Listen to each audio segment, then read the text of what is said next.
adalah gembalaku,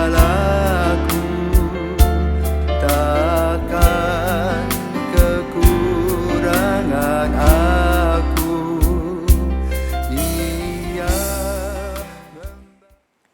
Saudara terkasih, selamat pagi, salam jumpa lagi dalam Sabda Siap Saji Selasa 8 Februari 2022, hari biasa pekan kelima. Marilah berdoa. Dalam Bapa, Putra, dan Roh Kudus. Allah Bapa Maha Kuasa, terpujilah namamu di seluruh muka bumi. Semoga kata dan karya kami menghadirkan kedamaian yang dirindukan dunia. Dengan pengantaran Tuhan kami, Yesus Kristus Putramu yang hidup dan berkuasa bersama Dikau dalam persatuan Roh Kudus Allah sepanjang segala masa. Amin. Tuhan bersamamu dan bersama rohmu. Inilah Injil Yesus Kristus menurut Markus. Dimuliakanlah Tuhan. Markus bab 7 ayat 1 sampai 13. Pada suatu hari serombongan orang Farisi dan beberapa ahli Taurat dari Yerusalem datang menemui Yesus. Mereka melihat beberapa murid Yesus makan dengan tangan najis, yaitu dengan tangan yang tidak dibasuh. Sebab orang-orang Farisi seperti orang Yahudi lainnya tidak makan tanpa membasuh tangan lebih dulu karena mereka berpegang pada adat istiadat nenek moyang. Dan kalau pulang dari pasar mereka juga tidak makan kalau tidak lebih dahulu membersihkan dirinya. Banyak warisan lain lagi yang mereka pegang, umpamanya hal mencuci cawan, kendi, dan perkakas tembaga. Karena itu orang-orang Farisi dan ahli Taurat itu bertanya kepada Yesus, mengapa murid-muridmu tidak mematuhi adat istiadat nenek moyang kita? Mengapa mereka makan dengan tangan najis? Kata jawab Yesus kepada mereka, benarlah nubuat Yesaya tentang kamu, hai orang-orang munafik, sebab ada tertulis bangsa ini memuliakan aku dengan bibirnya, padahal hatinya jauh daripadaku. Percuma mereka beribadat kepadaku, sebab ajaran yang mereka ajarkan ialah perintah manusia.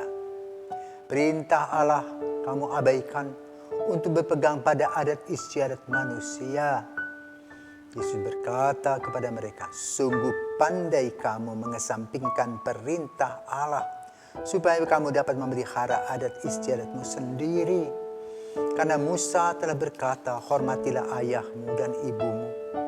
Dan siapa yang mengutuki ayahnya atau ibunya harus mati. Tetapi kamu berkata, kalau seorang berkata kepada bapa atau ibunya, apa yang ada padaku yang dapat digunakan untuk pemeliharaanmu, sudah digunakan untuk kurban, yaitu persembahan kepada Allah. Maka kamu membiarkan dia untuk tidak lagi berbuat sesuatu pun bagi bapa atau ibunya. Dengan demikian sabda Allah kamu nyatakan tidak berlaku demi adat istiadat yang kamu ikuti itu. Dan banyak hal lain seperti itu yang kamu lakukan. Demikianlah sabda Tuhan, terpujilah Kristus. Saudara, hukum dibuat untuk manusia. Manusia bukan menjadi budak hukum.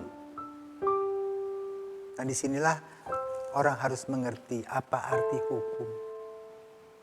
Contoh ya, kalau kita ada di perempatan di traffic lights, ada bunyi nguing nguing nguing nguing, ambulans lewat.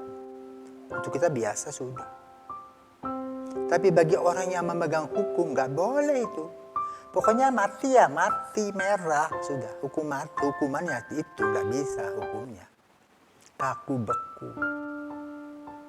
Nah, Yesus yang mengajarkan secara pastoral. Kadang ya, di dalam tatanan umum, peraturan umum ada juga terselip tatanan spesial. Kalau misalnya kita sakit, tidak ke gereja. Atau sama seperti pandemi saat ini toh. Kalau dulu orang tidak ke gereja ribut. Bahkan ada orang di absen. Tapi dengan COVID, semua orang di rumah. Semua orang merefleksikan diri tentang imannya sendiri. Tidak tergantung pada pejabat gereja. Bagaimana relasi pribadinya dengan Tuhan. Dan bagaimana membuktikan cinta dan iman serta harapannya di dalam kehidupan sehari-hari secara nyata. Namun ada orang-orang yang boleh katakan fanatik. Wah, pokoknya pegang hukum secara kaku. Ini tidak boleh, itu tidak boleh. Ini tidak boleh, itu boleh.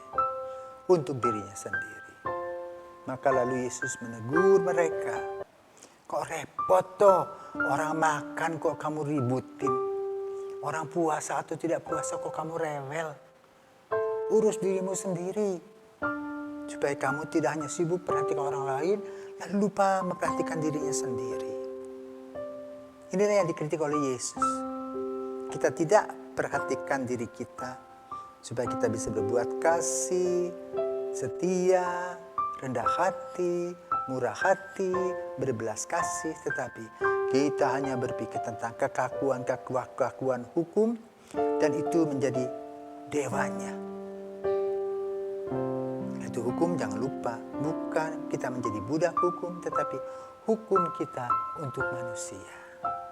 Itu yang ditanamkan Yesus pada bacaan pada hari ini. Jangan kita hanya repot dengan apa yang tertulis, tetapi kita tidak melakukan apa-apa. Tidak ada cinta kasih. Motivasi kita dalam menghadapi hukum itu, melihat orang dengan cara melihat kekurangan orang lain dan menjatuhkan hukuman. Hukum harus bersifat adil dan penuh kasih. Maka inilah yang diberikan kepada kita sebagai pelajaran. Hukum diisi dengan keadilan dan kasih. Sehingga kita tidak rewel dengan apa yang orang lakukan. Tetapi berpikir positif. Sehingga tidak menjadikan mereka musuh-musuh kita. Bahkan kita mengintainya. Wah, kalau salah kita langsung viralkan. Itu namanya tidak punya pekerjaan. Sebagai pengikut Yesus, mari kita melihat hukum kasih yang senantiasa hadir dalam kenyataan kita hidup sehari-hari. Tuhan memberkati.